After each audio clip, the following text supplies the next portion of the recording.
Hi, welcome to the ICS 314 Team Size Calendaring Project. Today we'll be going over tasks 1, 2, and 3. To start us off with task 1, we have our 3 main Java files. These are what are responsible for creating the .ics file. To start us off, we have private member variables for storing location, public priority summaries, and then the date block, which is made up of our date block data object. Another cool thing is our make calendar function in this, other than the getters and setters, which actually stores it in the correct formatting to be read by things like the Google Calendar application. If we come down one level, we can see that we store our start and end time in the date block data, made up of 2 date data objects, along with some getter and setter methods. And at the lowest level, we have our year, month, day, hour, minute, second, and the correct formatting, with methods accompanied it to parse and give the correct formatting for that as well.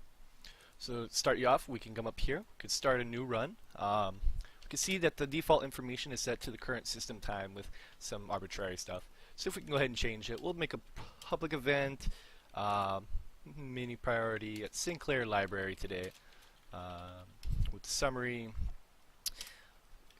study reading day, getting ready for those finals. We'll give it a start date today. We'll make it 12 p.m. and we'll end it tomorrow, so we'll increment the day to 7 at 000, which corresponds to 12 a.m. of course. Press 9 to verify this information, which looks correct, and 10 to create it. It is important to note that our program does require us to give the .ics file name or it won't work. So if we look, it was made, and I have this already brought up on a Google Calendar, which would show us, if we go ahead and open that up, it was 5/6, 12 to 12 a.m. on 5/7, gives it the public access, and some other information to that as well. Moving on to tasks 2 and 3 with Jason. So for task 2, we were given a bunch of different ICS files, and then we had to find common free times. So in order to do that, the algorithm was pretty simple. We took in the files, we parsed the data, found the start and end time, and created date block data from it. So the blue here represents the date block data for each of the ICS files. And what we do is we created all of them, put them in an array, and then we create a date block data for the 0 and the 24-hour time.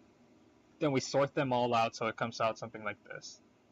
And we take the first block, the end time, and then the start time of the second block, and then that becomes a free time, which is shown in the green. So we do that for all of them. There are a few cases where it doesn't work out very well. So when there's overlap, we take the end time and then the start time. But then since the start time is before the end time, we don't make a data or don't make a free time. And we also make sure that when that happens, we combine the blocks. So now this is the start time and this is the end time. Same thing, combine the block. This is the new start time, the end time, and then finally end time of this one, start time of this one creates this free time here. So to demo this, if I press 7, create free time, and then I type in data1.ics, data2.ics, it creates 3 ICS files, and then I'll show you what it looks like. So this part is data1.ics, and then this is data2.ics. And then we can see here, this is a free time created, another one, and then finally the last one.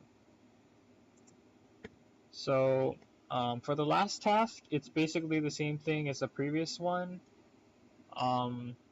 We have to find common meeting times in this one, but that's basically the same thing. We just take in, instead of having 2 people, we just treat them as one person's schedule. And in that way, we just apply the same algorithm for finding free times. So to demo that, if I press 8, then this is person 1. This is person 2. And we see it creates 4 ICS files. I'll show you what it looks like.